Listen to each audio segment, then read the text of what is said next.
I'll sing through your love. A hymn of love for your faithfulness to me. I'm carried in everlasting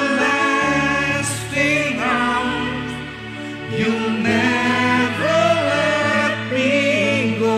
I'll sing to your love. I'll sing to your Lord a hymn of love for your faithfulness to me. I'm carried in everlasting arms. You'll never let me go. Teman-teman waktu nyanyiin lagu ini tadi ada kata apa yang Tuhan pegang dengan everlasting arm. Coba bayangin tangan waktu kamu kecil, kamu pegang tangan papamu yang kelihatan. Kita nggak bisa lihat tangannya Tuhan ya, tapi Tuhan kirimin orang-orang atau temenmu yang kayaknya bisa pegang suamimu. Atau kalau kamu papa, kamu bayangin tanganmu yang pegang tangan anakmu. Ada tangan yang kuat yang bisa pegang, yang ketika ada petir kita pegang tangan itu, kita jadi tenang. Dan ketika kita pujikan lagu ini, bayangkan ada tangan Tuhan. Tangan Tuhan yang sampai hari ini udah pegang hidup kita. Sampai hari ini kita tetap berdiri dan menyembah Dia. Melewati setiap badai perjalanan hidup, setiap season in our life, Dia pegang kita. Tangan yang kuat sambil pujikan lagu ini dan bersyukur buat tangan itu. I'll sing for you. Refnya lagi. I'll sing to you, Lord, a hymn of love for your faithfulness to me. I'm carried in everlasting arms. You'll never let me go. I'll sing for you, Lord. I'll sing to you, Lord, a hymn of love for your faithfulness to me. I'm carried in everlasting arms.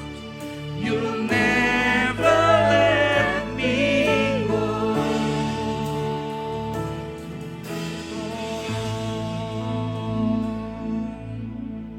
Mari kita bersatu hati di dalam doa. Tuhan, terima kasih untuk perjalanan hidup kami. Perjalanan yang kadang kami punya arah jelas dengan segala harapan yang ada di depan.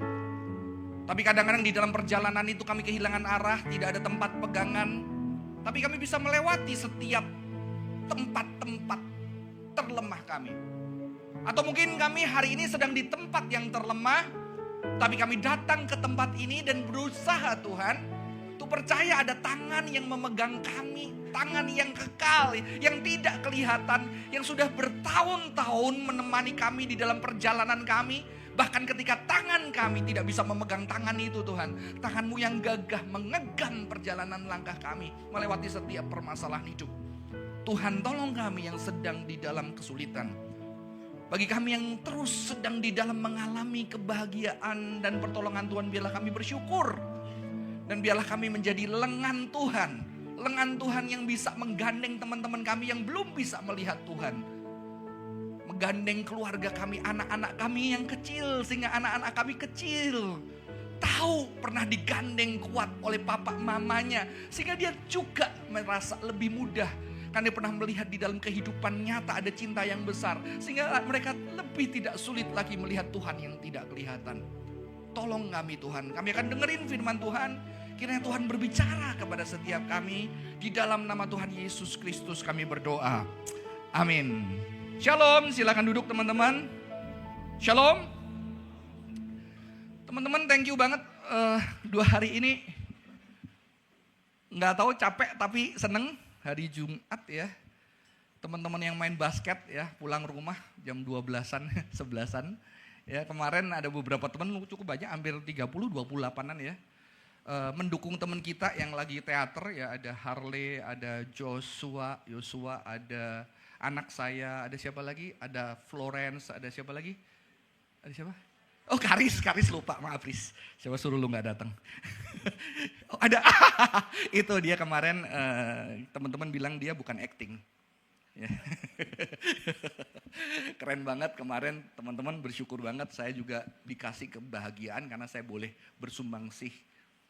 Udah lama gak jadi guru kungfu ya. Kemarin saya bisa jadi guru kungfu dan mengeluarkan segala jurus senjata-senjata yang pernah saya pelajari ya. Bersyukur banget, saya bahagia banget dikasih kesempatan juga. Dan seneng banget bisa berkarya bukan hanya di gereja, dikasih kepercayaan sama teman-teman bersama dengan orang yang non-Christian.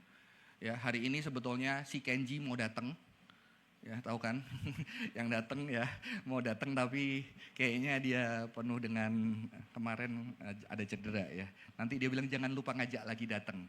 Kenji itu anak GKY Greenfield dulu ya, sudah nggak di GKY Greenfield ya. Teman-teman, saya berharap juga teman-teman bisa melayani di dunia kerjanya. Ya, ada lagi musim padel ya.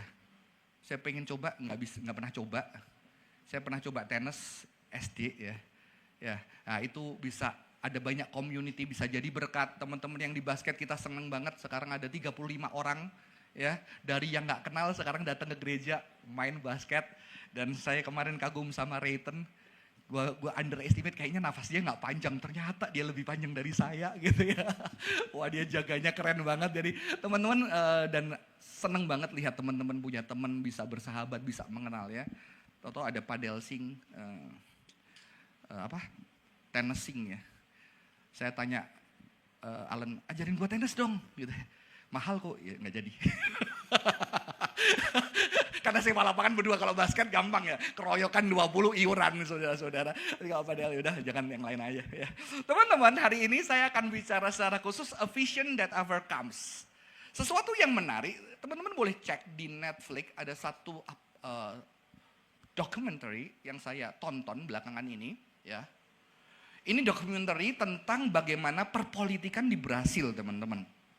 Dan secara mengejutkan, kalau teman-teman belajar sejarah, Brasil itu ditandai dengan kebangkitan dari Marxisme.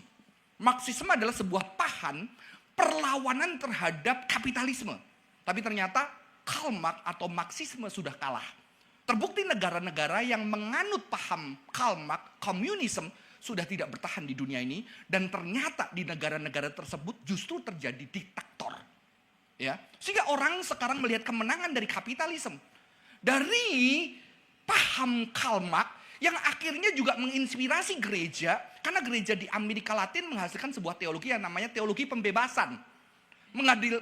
Menghasilkan sistem pendidikan yang namanya pedagogi kritis.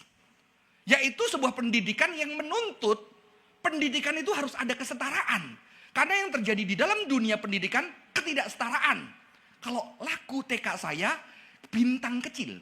Kalau lagu TK anak Anda internasional, Twinkle Twinkle Little Star. Beda saudara-saudara.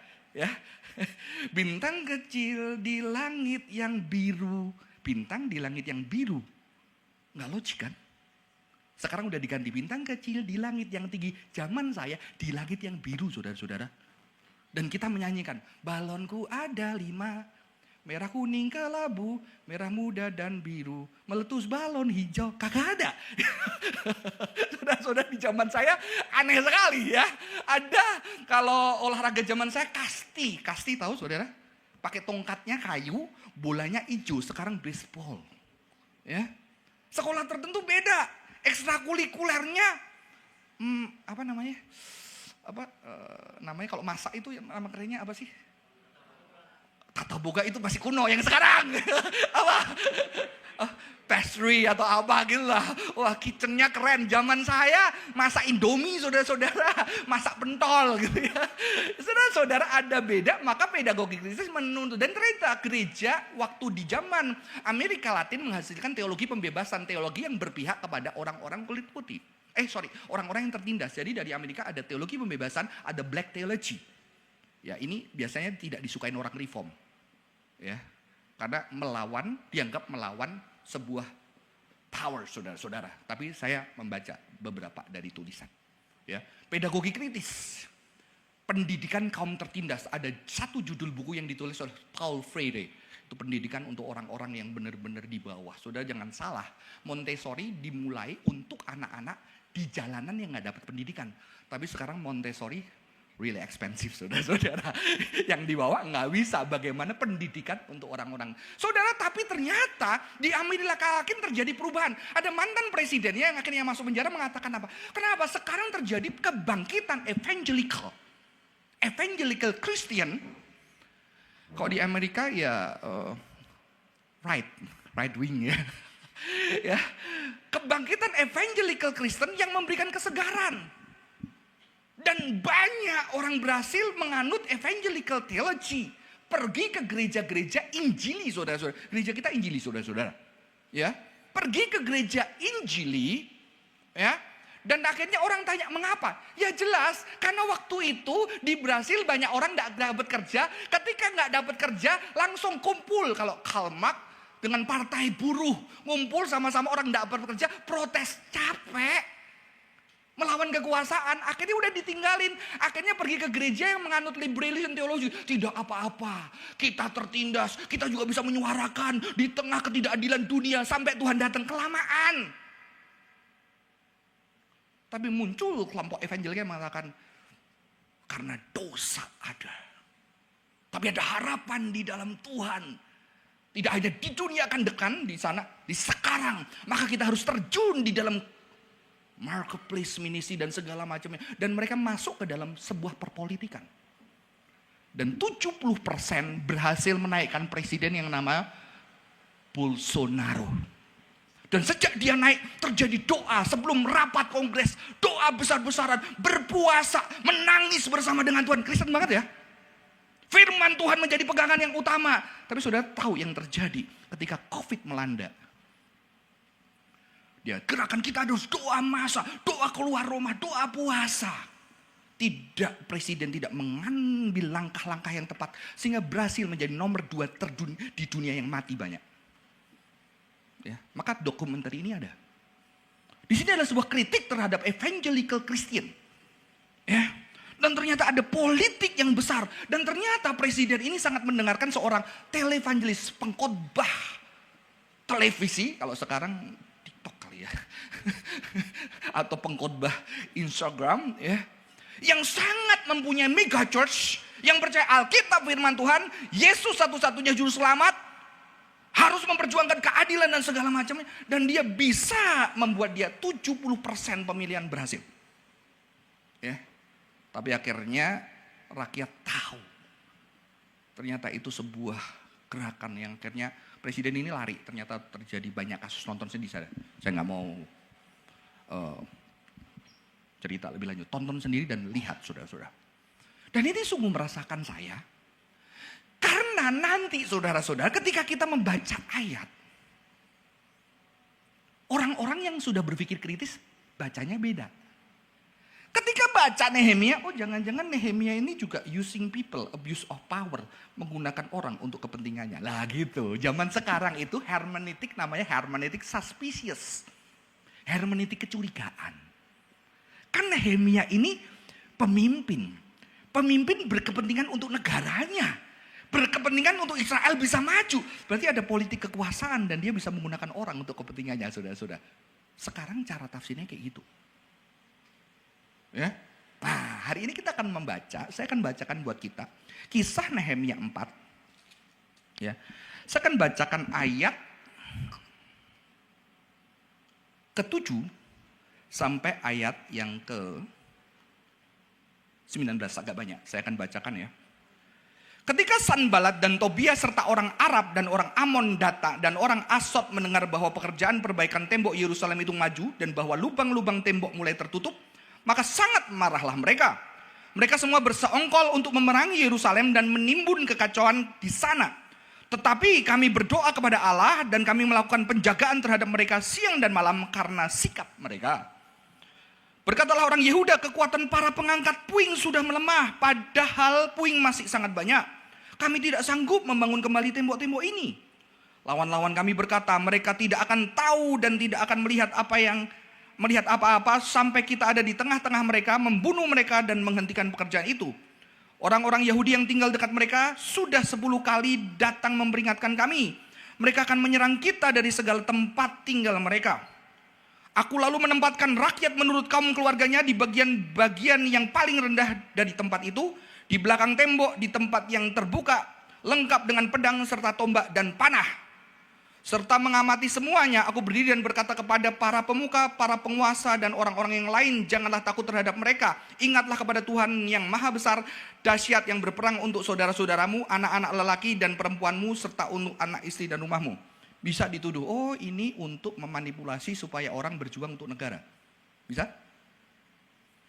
Kan juga terjadi peperangan, biasanya rakyat ditaruh paling depan, kalau ngebom nanti bisa dibuat protes, oh negara ini ngebom anak-anak dan keluarga. Paham di situ? Politik sekarang lebih kompleks saudara-saudara. Ayat ini bisa dibaca seperti itu.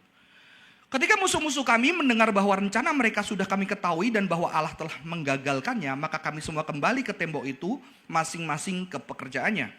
Sejak hari itu, sebagian anak buah melakukan pekerjaan dan sebagian lainnya memegang tombak, perisai dan panah, serta mengenakan baju sirah, serta para pemimpin berdiri di belakang segenap kaum Yehuda. Yang membangun tembok, orang-orang yang mengangkat dan mengangkut melakukan yang pekerjaannya dengan satu tangan dan memegang senjata dengan tangan yang lain. Kalau Anda suka martial art, senang banget ini. Satu kerja, satu bawa pedang. Wah, keren saudara-saudara ya. Setiap orang yang membangun bekerja dengan berikatkan pedang pada pinggangnya, dan di sampingku berdiri peniup sangkakala. Berkatalah aku kepada para pemuka, para penguasa dan kepada orang-orang yang lain, pekerjaan ini besar dan luas, sedangkan kita terpisah jauh satu sama lain di sepanjang tembok ini. Saudara-saudara, jadi ceritanya kayak gini, saya sudah khotbah, saya bilang bahwa kitab Esra dan Nehemia menurut Jonathan Collins adalah kitab yang berakhir negatif. Ya. Jonathan Collins seorang ahli biblika yang membuat Bible Project. Karena Esra dan Nehemia, Esra membangun bait suci dan Nehemia membangun tembok, sedangkan Tuhan, desain Tuhan ke depan adalah Tuhan akan menjadi tembok berapi. Tuhan itu akan menjadi bait sendiri. Jadi Esra dan Nehemia tidak memahami secara dalam futuristik pesan Tuhan. Walaupun itu ada kemudian. Ya, saya setuju dengan Jonathan Collins. Ya. Tetapi ternyata apakah ketika manusia di dalam keterbatasannya memahami Tuhan dan melakukan dengan sungguh pekerjaan Tuhan, apakah Tuhan tidak melihatnya? Itu masalahnya. Paham? Di sini teman-teman. Makanya waktu saya khotbah gimana? Jadi mereka salah atau enggak itu Esra sama Nehemia? Saya bilang mereka terbatas, tetapi Tuhan yang baik, yang penuh kasih melihat keterbatasan seseorang yang sungguh datang kepada dia. Amin. Ya. Makanya ada cerita sekolah minggu. Nggak ngerti cara berdoa, baru jadi Kristen, akhirnya di sekolah minggu diajarin doa makan. Tuhan berkatilah makanan ini. Dan anak ini baru bisa doa, Tuhan berkatilah makanan ini dengan sungguh-sungguh. Dan suatu hari dia dikejar anjing gila dan dia lari begitu terpojok, Tuhan berkatilah makanan ini. Dan Tuhan mendengar doa itu saudara-saudara. Ya. Kita terbatas mengerti maksud Tuhan. Kita terbatas mempunyai visi, betul? Sudah tahu visi apa? Ketika saya pertama kali sekolah Alkitab, nanti aku akan bangun youth center. Di youth center itu ada lapangan basket, kesukaan saya sendiri. Ada tempat martial art, ada tempat skateboard, karena dulu saya suka yang hip hop gitu saudara. Ada tempat band, dan di situ anak muda bisa kumpul nyembah Tuhan, habis itu olahraga. Karena saya suka olahraga. Ya, nanti jemaatnya semua yang suka olahraga. Saudara, sekarang saya gak bangun itu semua loh. Pertama kali datang dari sini, nanti di sing ini aku dipercaya Tuhan, aku akan membuat sebuah gereja anak muda yang punya filsafat dan Christian worldview. Waktu awal saudara kita belajar filsafat cinta Plato, belajar macam-macam saudara. Ternyata saya lihat saya melayani diri saya atau sebetulnya saya melayani jemaat di sini. Ternyata satu impian yang baik yang saya mimpikan, saya harus berubah di dalam perjalanan. Karena apa? Karena kita manusia terbatas yang pasti tidak sempurna memahami maksud Tuhan. Amin. Sejak itu saya berpikir ketika sing seperti ini, maka kita harus terbuka. Terbuka Tuhan bisa pakai siapa saja di sini untuk mengingatkan. Untuk bagaimana Tuhan memimpin gereja kita. Saya tanya bagaimana baiknya saudara-saudara. Karena kita manusia terbatas. Tapi Tuhan melihat kesungguhan. Ya. kesungguhan kita. Maka di Ezra Tuhan memuji. Di Ezra ketika mereka membangun bait suci, mereka habis bangun nangis saudara-saudara. Kenapa kok bait sucinya jelek? Salomo lebih megah. Tapi Tuhan bilang apa? Aku disukakan. Walaupun tidak sesuai dengan desain Tuhan, tapi Tuhan melihat kesungguhan umat Israel dan bersedih. Tuhan hibur bilang apa? Enggak apa-apa. Bukan keindahan, aku disukakan dengan kesungguhanmu, saudara-saudara. Nanti kalau Anda jadi orang tahu, kita punya harapan apa? Ya, tahu-tahu anak kita melakukan sesuatu yang jauh dari harapan kita, tapi kita tahu benar hatinya tulus. Karena pengen membahagiakan kita. Walaupun itu tidak membuat kita bahagia, kadang kita menerima itu. Dan Tuhan kita adalah Tuhan yang penuh dengan kasih. Ya, keterbatasan manusia memahami, saudara-saudara. Maka visi yang mengalahkan adalah satu, saudara-saudara. Kalau kita melihat bagian ini, apakah bagian ini bisa dituduh sebagai Nehemia menggunakan alat kekuasaan dan keahlian dia untuk memanipulasi supaya visinya terwujud? Ini hati-hati. Kritik suspicious terjadi karena banyak permainan kekuasaan. Banyak atas nama kebenaran, atas nama kebaikan untuk orang banyak, orang itu bisa memanipulasi dan membawa dukungan orang untuk mencapai apa yang dia mau. Apakah bisa ayat ini digunakan sebagai kritik? Untuk itu jangan-jangan Nehemia, saudara-saudara, sedang memanfaatkan orang. Sudah berbeda kalau di dalam perang ada anak-anak dan wanita yang ditaruh di depan, dia dikorbankan. Paham? Ini tidak. Dia tidak dikorbankan. Ayat 13-14. Ketika musuh-musuh kami mendengar bahwa rencana mereka sudah kami ketahui dan bahwa Allah telah menggagalkannya, maka kami semua kembali ke tembok masing-masing ke pekerjaannya. Ya. Yang ayat ke-13. Aku menempatkan rakyat menurut kaum keluarganya di bagian paling rendah dari tempat itu, di belakang tembok, di tempat-tempat yang terbuka, lengkap dengan pedang serta tombak dan panah. Saudara-saudara bayangkan, kamu ketika membangun sebuah tempat dan negaramu diancam, kamu punya keluarga, kamu paling nyaman kalau keluargamu dekat kamu enggak? Terus kamu taruh keluargamu di depan? No, ditaruh di belakang supaya waktu itu pria-pria tahu orang yang dicintai sehingga dia bisa melindungi dengan sungguh-sungguh. Karena kadang-kadang ketika orang sudah fokus dia juga lupa, saudara-saudara. Tapi ini keadaan genting. Maka saya yakin kalau saya mama perang ya, saya lebih memilih kalau anak saya tidak dijaga sama kalian, mungkin saya lebih pilih gantian aja tempatnya, betul ya? Walaupun kalah, walaupun mati, paling tidak mati dengan keluarga saya, betul? Kalau bisa lari, saya milih lari. Jadi di sini tidak mengorbankan orang. Visi yang diberikan oleh Tuhan tidak mengorbankan manusia sesama orang-orang yang dicintai. Jadi omong kosong ketika kita mengatakan kita punya visi dari Tuhan, membuat kita membenci, membuat kita menyakiti, membuat kita tidak peduli keluarga, membuat kita tidak peduli saudara seiman kita. Kita korbankan mereka untuk kemauan mencapai visi itu, bukan dari Tuhan. Paham di sini ya? Dulu banyak gereja membuat sekolah. Demi apa? Demi orang-orang dapat pendidikan. Akhirnya sekolah terbangun. Banyak jemaat anak-anaknya bisa dapat pendidikan yang baik. Dapat diskon. Tapi persaingan sekolah semakin banyak. Betul? Susah cari murid. Jadi beberapa sekolah bersyukur ketika ada sekolah yang tutup. Kenapa? Panen murid. Dan mulai sulit. Kalau dulu nggak perlu iklan. Sekarang perlu iklan. Setelah perlu iklan, yayasan akan lihat mana persembahan yang paling gede. Karena cicilan sedang bangun gedung. Oh, pendidikan udah ada, nggak apa-apa.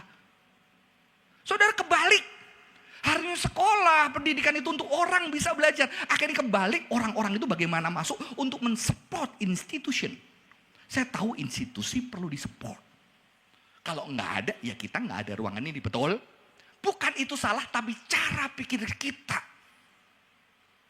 Ya, saudara, akhirnya inilah yang dimaksud Kristus.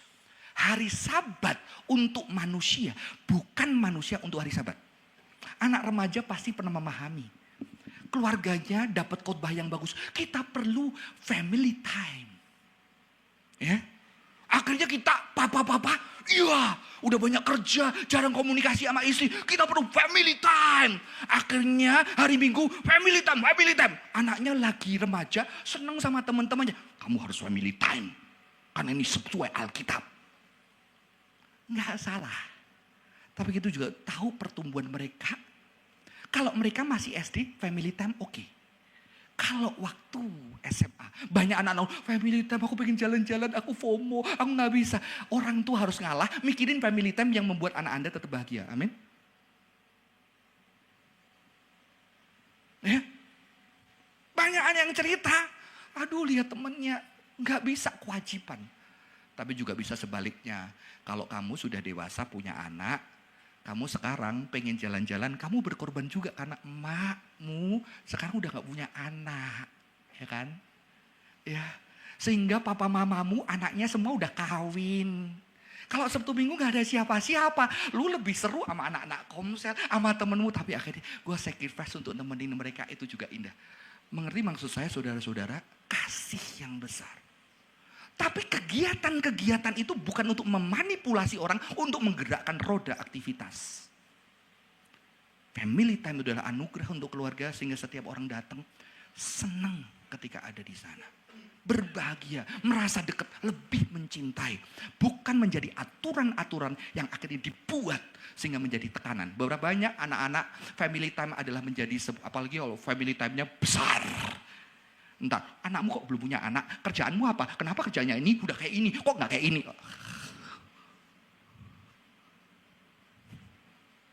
Saudara-saudara, ini realita. Alkitab, visi yang dari Tuhan. Not objectifying people in pursuit goal, but upholding the principle of loving one another. Enggak menggunakan orang sebagai objek. Saya berkata, kalau bikin acara, bukan penting acaranya banyak. Sejak dulu. Acara nggak sempurna nggak apa-apa. Tapi di situ ada orang dekat. Tapi jangan juga, ya udahlah nggak sempurna aja terus. No, berusaha the best. Pasti tetap nggak sempurna kok. Tetap punya penerimaan terhadap ketidaksempurnaan. Tapi tetap berusaha yang sempurna. Susah loh, betul nggak? Biasanya, oh sempurna. Kenapa kamu nggak sempurna? Atau ya udahlah santai-santai aja, ngapain nuntut yang penting kebersamaan. Kita harus ada dua-duanya, berusaha terbaik mungkin. Makanya saya suka Pendeta Simentong. Bilang gini, itu yang membuat saya suka belajar. Dia bilang apa? Lu ya jadi dokter sekolah S2, S3. Kenapa lu jadi pendeta, lu nggak sekolah dan pelajari sesuatu dalam lebih yang sama? Emang itu lebih rendah? Pelajarin semua, sungguh-sungguh. Maka Pendeta Simentong pernah mengatakan, kenapa gereja saya musik klasik? Ya, kenapa musik klasik? Bukan karena musik klasik Alkitabiah. Di zaman Adam dan Hawa gak ada musik klasik. Di zaman Daud, tak dung-dung, rebana dan tari-tarian, saudara-saudara. Musik klasik abad 19. Gereja Katolik pipe organ, bukan piano. Piano dulu bukan dari gereja. Dimasukkan gereja untuk menyembah Tuhan. Teknologi tertinggi dimasukkan gereja. Maka kadang-kadang saya bingung sama orang yang menolak lighting. Gereja katedral itu gak ada lampu listrik, maka lightingnya pakai matahari. Teknologi terbaru, gelas-gelas kaca yang diwarnai, yang bisa memantulkan cinta Tuhan. Maka saya bingung juga kadang-kadang digelapin itu berarti diskotik. Alkitab pada mulanya kegelapan, tahu-tahu ada terang. Kenapa kadang-kadang gelap, saudara-saudara? Karena di sini dulu pertama kali kita datang, banyak orang-orang. Ternyata ketika kita sedang terhubungin, ada orang yang ketika dia menangis, dia bisa lebih dekat. Dia nggak perlu malu, eyeshadownya luntur, ingusnya beler. Ada tempat aku sendiri. Ada tempat aku tidak perlu dilihat. Ini udah deket-deket gini, kalau nangis kelihatan sudah sacot-sacot, betul gak? Saudara, bukan itu, bukan gelapnya, bukan terangnya. Gelap bisa menjadi hospitality. Tapi juga kalau kalep ya jangan lu gelapin. Kesandung, jatuh, lu tanggung jawab ya. Saudara, ini ada kasih. Bukan satu prinsip-prinsip gelap terang, saudara-saudara. Tuhan adalah Tuhan yang berkuasa atas gelap dan terang. Amin. ada gelap, ada terang di sana. Ya. Ada satu, kalau visi dari Tuhan, itu harus tidak boleh menggunakan orang lain untuk alat. Tapi harus menggunakan prinsip mencintai satu dengan orang yang lain. Saudara, ini prinsip karena kita pasti objectifying others. Percayalah, kamu dan saya natur berdosanya manfaatin orang, betul nggak? Ya kan? Kita kan tahu kan, bapak-bapak sudah mulai ahli setelah 12 tahun menikah. Kalau kamu pulang yang membuat istrimu ribut apa, betul kan? Tapi kamu sudah tahu istrimu tidak ribut apa. Kamu secara tanpa perasaan sudah bisa menggunakan kodenya supaya kamu pulang mereka nggak ribut lagi, betul? Apakah itu berarti mengasihi? No. Itu artinya nggak mau susah. Saya sudah tahu, Cimel. Kalau saya pulang itu, mama mana? Dia udah bahagia. Mama mana? Ya.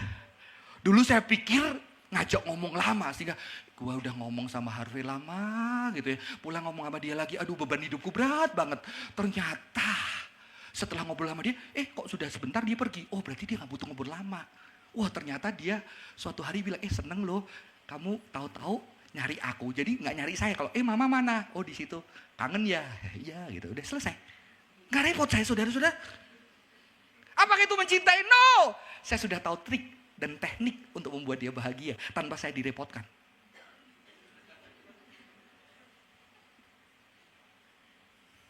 Bukan cinta. Itu objectifying. Kita bisa. Akhirnya saya bilang, gila gue udah pinter gini pakai teori-teori psikologi gampang banget yang menaklukkan istri. Tapi apakah itu cinta? Harusnya saya deket ngobrol, seneng ngobrol sama dia. Kenapa gue ngobrol sama Harvey seneng sama dia? Kadang-kadang agak terancam gitu ya. Atau sebaliknya dia, kenapa ngobrol sama saya juga nggak nyaman nahan ngobrol sama yang lain. Apalagi sekarang Cimel kan udah mahasiswa praktek ya. Boleh ngobrol sama siapa, kebutuhan ngobrolnya udah tercukupi, nggak butuh Tuhan Nugroho. Dia nginep 3 hari di kampus, di sekolah, nggak apa-apa. Ya, nggak apa-apa di sini di gereja 3 hari nggak apa-apa. Saya bahagia, dia bahagia, nggak diganggu dia. Gue udah puas, nggak butuh lu suami gue. Apakah itu cinta? Apakah itu peduli? No. Kita terbatas. Kita objectifying people. Maka kita harus belajar. Ketika kita punya visi, bagaimana visi kita tidak menggunakan orang. Tidak memanfaatkan orang. Saudara-saudara. Saya tahu di sini banyak anak-anak yang gak bisa nolak. Tapi ternyata yang saya pikir tahu, ternyata lebih banyak yang gak bisa nolak daripada yang ada. Saya tahu saudara-saudara, dan itu membuat saya repot. Padahal saya ngajak, kamu harus bisa nolak, kamu harus bisa nolak. Harus bisa. Ketika dia nolak, saya pusing saudara-saudara. Tapi saya baru sadar ya, kalau dia nolak, berarti dia sudah nurutin dan dia sudah bisa bahagia. Saya harus belajar melayakan karena pelayanan selalu ada yang Tuhan. Kalau bila perlu, saya sama Harvey turun lagi untuk bantuin. Karena perlu teman-teman kita juga merasa dicintai. Ya, itu harus ada di dalam spirit visi kita, pelayanan kita, peduliin orang lain. Dan pasti kita gagal. Karena kita berpikir dari perspektif kita yang terbatas, melihat orang lain kayaknya kerja oke, pasti dia semangat. Tidak semua saudara-saudara. Sehingga kita harus belajar. Saya belajar sampai hari ini tidak menggunakan orang. Ya. Karena sangat gampang. Gampang kan guilt trip anak. Ambilin papa dong. Nggak mau. Kamu nggak sayang papa ya? Nanti yang punya anak. Mulai bandingin. Itu kepada adikmu mau, saya masih melakukan kadang-kadang. Nanti kalau nggak berguna, kamu nggak lihat tadi papa nganterin kamu dari jam segini, papa belum makan pagi, mulainya kayak gini. Kamu nggak lihat, gantian dong. Saudara-saudara, kita bisa hal-hal sederhana. Visi dari Tuhan nggak boleh. Nggak boleh, tapi karena kita masih bisa melakukan. Maka kita belajar di dalam kelompok bagaimana kita nggak objectifying others. Yang kedua, saudara-saudara. Yang kedua, visi yang dari Tuhan, avoiding both power abuse and victim playing. And rising out of human helplessness and the need of divine grace manifested through others. Ya. Jadi menghindari power abuse dan victim playing. Saudara kalau nggak berhati-hati, lalu kata Tobia, ya Allah, dengarlah kami dihina, balikkanlah cercaan mereka ke atas kepala mereka sendiri dan serahkanlah mereka sebagai jarahan di tanah tempat tawanan. Saudara, apakah ini victim playing? Victim playing itu selalu merasa dirinya korban. Gue itu paling males kalau orang merasa dirinya korban. Ya, selalu ceritanya dia yang jadi korban. Padahal belum tentu hanya dia. Saudara-saudara, bukan berarti, saya dulu pernah bikin teater kan di sini, bahwa semua ternyata victim sekaligus pengabuse. Betul gak? Siapa yang gak pernah abuse orang? Angkat tangan. Mengabuse dirimu juga abuse loh, betul gak? Kita paling hobi mengabuse diri kita kan. Gue goblok nih. Gue tolol. Aduh, kenapa gue salah? Gue itu memang selalu tidak teliti, ya kan? Padahal teman kita, coba lu keluar, ada teman kayak lu, dia gak teliti gak? Enggak sih, dia cuma salah satu. Kalau lu gak teliti, kalau dia cuma salah sedikit gak apa-apa, ya kan? Kita abuse sama diri kita. Belum sama anak. Kemarin saya khotbah, Toto terinspirasi karena kelompok kecil, saya bilang, coba anakku sebutkan abuse papamu terhadap kamu. Saya langsung pengakuan dosa dari mulut anak saya. Langsung anak saya tidak perlu berpikir, dia bilang, iya kalau nggak nurut uang sakunya dipotong.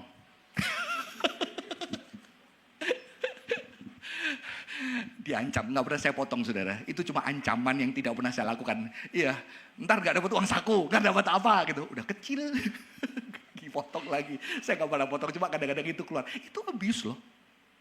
Emang anak nggak bisa abuse? Bisa. Ya kan? Papa nggak kayak mama. Apalagi kalau coba kita dulu sering ya kumpul. Oke, coba saling menceritakan keburukan yang lain. Keburukan papa apa, keburukan mama apa, keburukanmu apa, terus kelebihanmu apa. Kalau bagian keburukan saudara-saudara, antri mereka mama gini, papa gini, mama gini, papa gini. Itu kayak, aduh. Ya. Kita bisa dari hal kecil di rumah kita abuse power. Menggunakan power untuk abuse orang. Dan di Alkitab tidak. Karena mereka sedang betul-betul tertindas dan tidak punya kuasa untuk mengabuse. Kalau mereka abuse, tidak mungkin tuh orang-orang dilindungi. Mereka harus bertahan di tengah abuse, dibully, dikata-katain. Mereka juga tidak. Mereka memang berseru sama Tuhan karena udah gak ada tempat. Udah gak ada tempat, Tuhan balaskan. Boleh gak doa kayak gitu? Bener gak? Bener gak? Saudara, mereka belum sampai ke Yesus.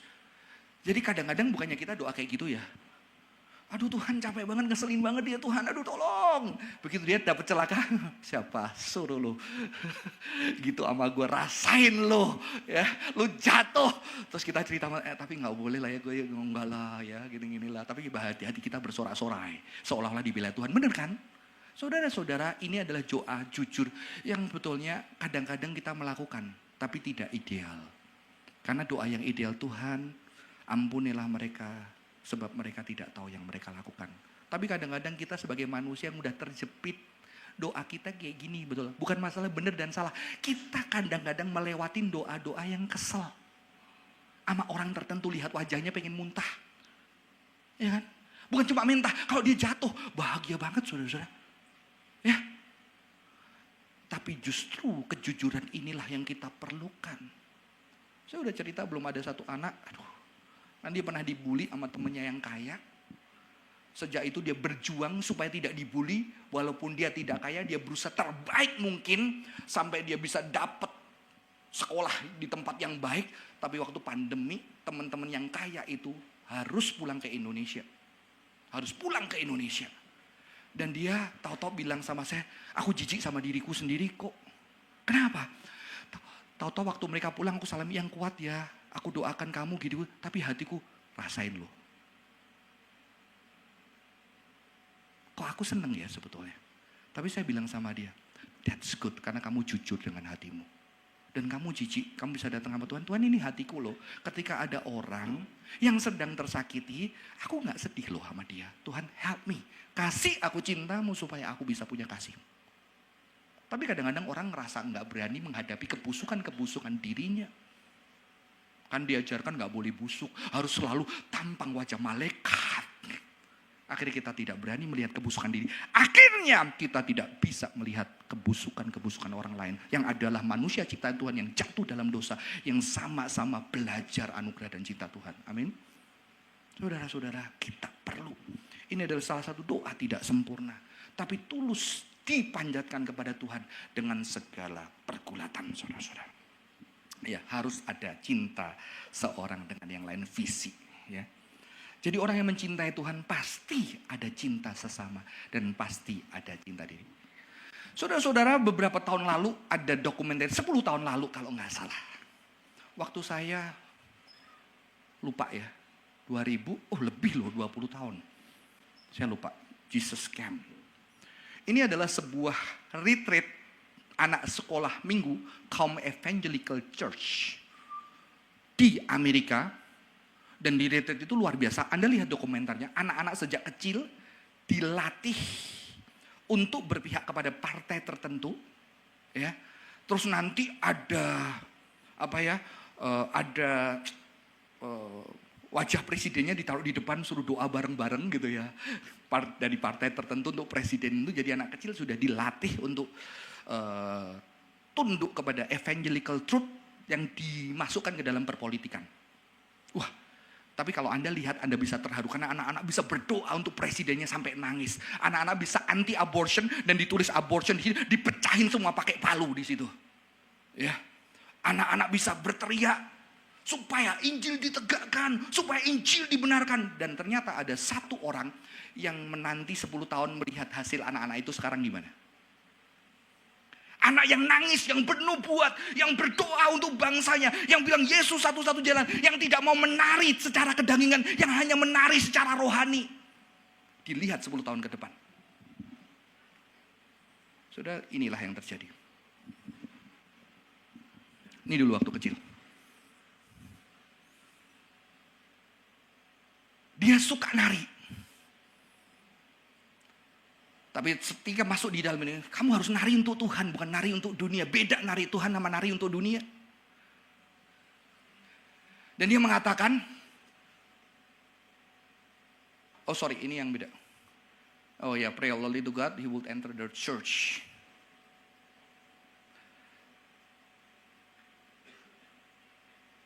Dan ternyata dia mengalami sebuah mental health issue.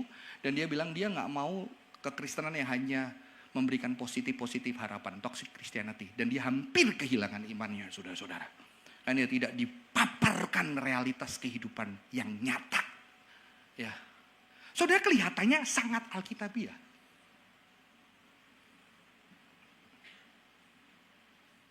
Dia sejak kecil udah nginjilin teman-temannya, bawa Alkitab, firman Tuhan yang terutama. Wah, kalau Anda lihat retreatnya itu, mereka nangis. Wah, saya pertama lihat sentuh banget.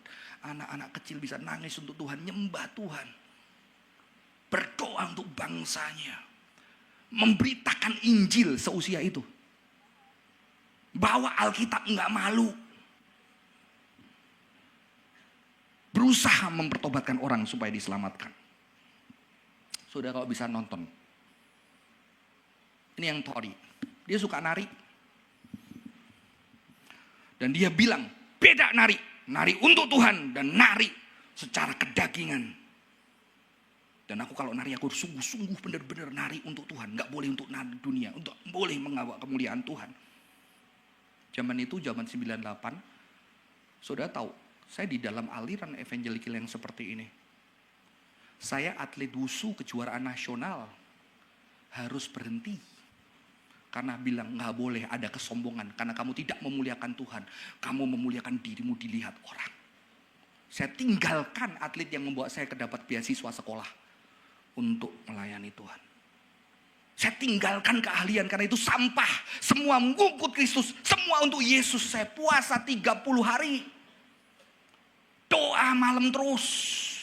Bukan salah dengan doa malamnya. Sampai suatu hari saya ketemu pendeta reform. Kenapa kamu tidak lagi berlatihan wushu? Kan nggak boleh. Karena harus diserahkan sama Tuhan. Karena wushu bisa membuat kamu sombong dan tidak memuliakan Tuhan. Emang main musik kagak? Bener juga ya. Nyanyi kagak? Bener juga ya. Tapi ini kan kekerasan. Kekerasan. Martial art apa itu apa? Bela diri. Jadi membela. Boleh nggak membela diri? Boleh sih. Iya, kamu tahu kalau nggak boleh sel darah putihmu melawan sel darah merah. Nggak boleh, udah terima aja biar mati lu. Bener juga ya, saya latihan wushu lagi saudara-saudara. Karena pendeta reform. Latihan lagi, juara Jawa Timur Bali. Mau berangkat seleksi SIGUM kejuaraan nasional. Dipanggil jadi pendeta, sudah cerita saya kan. Ya, udah nggak bisa. Tapi untungnya sekolah reform membolehkan saya membawa pedang, tongkat, dan kungfu. Saya latihan kungfu di STT Reform, saudara-saudara. Melatih beberapa orang di sana. Ya, karena emotionally healthy. Ya. Saudara-saudara, akhirnya apa? 10 tahun kemudian dia sekolah dance secular dan belajar communication. Dia tahu iman itu luas. Ya. Saudara, ada satu yang bagus namanya Levi. Karena dia jadi pendeta evangelical, saudara-saudara. Tapi juga sudah lebih soft pemahamannya. Karena dia melihat dunia lebih luas. Yang terakhir Andrew. Ya. Akhirnya 10 tahun kemudian dia mendalami Eastern mysticism, quantum mechanism, dan psychotropic drugs. Saudara, sekarang itu pengalaman spiritual itu bisa didapat melalui penggunaan drugs. Maka kalau di zaman kuno, cenayang-cenayang itu minum daun-daun tertentu, ternyata daun ganja dia bisa nge-fly terus bisa ngomong gak jelas, wahyu dari Tuhan, saudara-saudara. Karena memang otak nge-fly itu sama otak yang dipakai kita untuk spiritualitas itu sama, karena otaknya kan dari Tuhan ya. Makanya saya ada kejadian juga kan, orang yang nge-fly tahu-tahu berjumpa dengan Tuhan bertobat, saudara-saudara. Ada. Karena itu kan gini, otak kanan itu lebih pakai religius dan otak kanan itu kurang rasional. Ketika rasional itu capek, bengong, saudara-saudara, akhirnya imajinasi, kreativitas muncul. Oke? Nanti kalau tahu anakmu bengong, biarin. Karena biasanya habis itu dia lebih kreatif. Ngusilin siapa, ngusilin adiknya, atau main yang tidak jelas. Nah itu kreativitasnya berkembang. Dan agama harusnya pakai dua-duanya. Tapi kalangan-kalangan evangelical terlalu pakai left brain. Sehingga otak imajinasinya, kreativitinya, spiritualitasnya itu dipakai konser ketika kamu mengangkat tangan, kamu nyanyi sama orang, kamu merasa dirimu kecil dan ada sesuatu yang besar. Defend, wah seru banget kan. Kayak waktu worship, itu memang otak dari Tuhan yang dipakai untuk nyembah, yang lebih kayak nonton Blackpink ya sama saudara-saudara. Ada efek sensasi tubuh yang sama karena itu anugerah Tuhan untuk kita merasa kecil dan ada orang yang besar dan kita sedikit kecil dibandingkan semesta yang luas. Otaknya nggak salah. Lu pakai apa untuk itu? Ya. Dan dia mengatakan camp waktu kecil itu adalah ya abuse, ya nggak abuse dia bilang. Abuse, nggak abuse karena itu memang orang-orang yang ada di sana sungguh-sungguh pengen anak itu kenal Tuhan, betul? Tapi abuse ketika apa? Karena kayak orang sakit nuntut orang sakit dan dia bisa mengata-ngatai pastornya sebagai maaf itu F-word. Ya, sudah ini. Visi yang diri Tuhan tidak abuse people. Tidak. Tidak. Tapi bagaimana? Tidak sebagai victim, bagaimana bisa anugerah Tuhan dinyatakan melalui banyak orang. Amin. Ada yang saya tanya Coach Juan, kenapa pengen jumlahnya sing banyak? Apakah supaya banyak? Sudah, saya senang lebih banyak. Tapi yang saya senengin bukan banyaknya. Sejak awal saya sudah senang. Kenapa? Karena saya senang di sini orang-orang bisa punya sahabat, bisa punya teman, bisa datang gereja tersenyum, merasakan cinta Tuhan walaupun tidak terbatas melalui sesama. Itu kebahagiaan saya. Bukan jumlahnya orang. Kalau di sini ada 1.000, 2.000 orang, tapi orang tidak peduli. Lebih baik kita 10, 20 ada orang yang peduli untuk menyatakan cinta Tuhan kepada sesamanya. Amin. Bukan banyaknya. Ya. Saudara tahu ketika tambah banyak, sedih saya apa? Siapa yang jagain itu? Siapa yang kenalin Tuhan? Siapa yang bimbing? Saya terbatas sebagai manusia. Siapa yang nemenin ketika mereka sedih, ketika mereka sedang terbeban. Waktu saya terbatas, saya rindu ada orang-orang yang mau ada buat orang lain. Dan orang bisa merasakan cinta Tuhan nyata melalui hidupnya. Itu kerinduan saya. Bukan banyak. Kalau kita besar 20.000 tapi semua tidak peduli. Kembalilah 30, 40. Tapi orang yang datang bisa ngerasain cinta Tuhan di sini secara nyata. Saudara-saudara yang terakhir. Visi yang dari Tuhan adalah valuing every person's role and embracing the full expression of God's gift within the body of Christ. Setiap orang perannya penting. Dan embracing full expression of God's gift within the body of Christ. Setiap talenta ada. Maka ketika ada di sini ini pengen berharap banget. Kamu ketika ada di sini dikasih Tuhan beban apa? Untuk misi kita belum ada yang kerjain misi. Kamu kepikiran apa? Ayo kita kerjain bareng. Mau bikin tim? Ayo bikin tim. Ayo kita kerjain bareng. Karena kita terbatas untuk menangkap visi Tuhan yang besar buat satu gereja yang besar. Setiap orang penting. Maka saya paling kasihan yang di belakang sono. Ya, saya pengennya itu ditutup saudara-saudara sama kaca. Sehingga begitu ada salah teks kita nengok sana nggak kelihatan, betul nggak? Karena saya pernah di sana saudara-saudara. Dan kalau saya di sana sampai hari ini saya yang paling bodoh. Karena lagi asik nyanyi, salah teks. Sudah kalau wing langsung nengok sana kan. Untung ada Daniel yang udah digaji. Beberapa gereja ditutup. Saya bilang kebayangnya kalau boleh ya ditutup terus ditulisin join us di situ. Sudah nggak pernah ngerasain di sana? Ingat Josh dulu tuh, Josh waktu jadi pengurus setiap minggu dia di sana. Josh, jangan gimana lu bisa ibadah? Gue coba 1 kali aja nggak bisa ibadah, saudara, serius. Di sana, tertekan tuh di sana. Kalau bagus dipuji, terima kasih Josh, teksmu hari ini rapi sekali. Kagak ada. Pilihan videomu sangat indah. Setiap orang penting. Bahkan dulu saya bilang jangan berpikir pelayanan ketika kita ada di depan usher. Makanya dulu gak ada usher, sekarang puji Tuhan ada usher. Aduh keren banget. Ya. Dulu ushernya adalah komsel sendiri. Kenapa? Karena pengen setiap orang, walaupun gak pelayanan kamu bisa sambut kanan kiri orang. Kenapa saya sudah tidak berdiri di depan sana? Ya. Saudara pernah mau coba 1 kali berdiri di sana, 150 orang kram. Kalau 750 saudara, saya trauma mungkin karena pernikahan saya, mama saya ngundang 1.000 orang.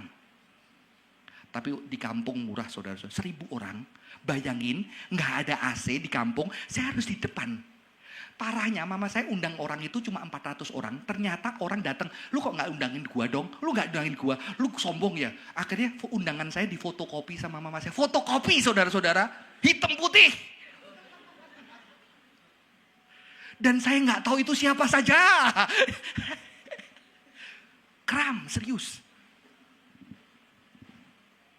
Makanya enggak di sana. Tapi Asyir mau gini boleh lah ya. Terima kasih untuk sacrifice-nya, jadi saya nggak perlu kesana lagi. Tapi makanya pulang-pulang saya suruh samping kanan kiri lah ya. Mungkin senyum saya udah bosen di sana, kadang-kadang sungkan kan. Sebetulnya jemaat mau lari kok kadang-kadang, cuma pintunya sempit kan. Ada orang-orang yang insecure disalamin lebih baik gue cari jalan. Bener kan? Kalau gini kan yang mau nyalamin datang dong. Yang nggak mau nyalamin ya udah pulang aja gitu kan. Saudara-saudara bisa saling-saling supaya apa? Setiap orang penting. Bahkan saudara yang tidak pelayanan bukan. Saya bilang, soalnya nggak pelayanan. Loh, kehadiranmu adalah pelayanan. Kehadiran tubuh Kristus itu pelayanan yang lebih penting. Ya, saudara-saudara semoga ini memberkati kita. Bagaimana kita mencapai visi Tuhan dalam hidup kita. Visi Tuhan di gereja kita. Gereja kita mau membangun, jangan membangun itu justru menghilangkan kedekatan. Menghilangkan care kita sama orang lain. Tapi bagaimana kita membangun tempat. Kita rindu orang yang datang itu bisa merasakan cinta Tuhan. Walaupun mungkin dia tidak bergabung dengan kita selamanya. Nanti dia akan pergi. Biarlah dia punya memori yang indah di sini. Karena dia bisa berjumpa dengan Tuhan melalui kita. Melalui ibadah. Melalui siapa aja di tempat ini. Amin. Semoga ini memberkati kita. Saudara juga doakan tempat udah penuh, kita akan berencana dalam waktu dekat pindah supaya lebih hospitable. Ya, saudara, saya tahu ada tubuh-tubuh yang suka nge-gym, ininya gede, saudara-saudara. Duduk di situ nggak enak, kesenggol. Suami orang, istri orang. Gitu. Makanya teman-teman Asia segera pindah kok. Nggak usah ada LED dulu, nggak apa-apa. Gitu ya. Bener juga ya, saudara, kita butuh space. Tadi saya dipeluk Sean, mana Sean? Dipeluk Sean terus pipinya deket ke sini. Sean, gue butuh space. Space. Sengaja dia cari saya, dideket-deketin. Wah, parah Sean. Tapi itu cara dia ngerjain saya, saudara-saudara. Kita butuh space, doakan kita akan pindah. Mungkin nggak ada LED dulu untuk beberapa bulan karena nggak bisa dipasang. Kalau kita jadi, doakan ini panitia lagi urusin untuk kita bisa pindah dengan kapasitas gedung yang lebih oke, 400 orang di IPK, saudara-saudara. Rencananya. Untung udah ada lift ya. Kalau yang nggak ada lift, tolong jalan-jalan aja karena tangga IPK adalah tangga yang terendah di seluruh sekolah yang saya pergi, betul? Bener kan? Embodied ini knowledge ya. Tanya pendek banget langsung bisa 3 saudara-saudara ya. Anda kalau naik angka IPK Anda merasa sombong gitu ya. Padahal itu pendek. Yang laki-laki sehat sedikit lah.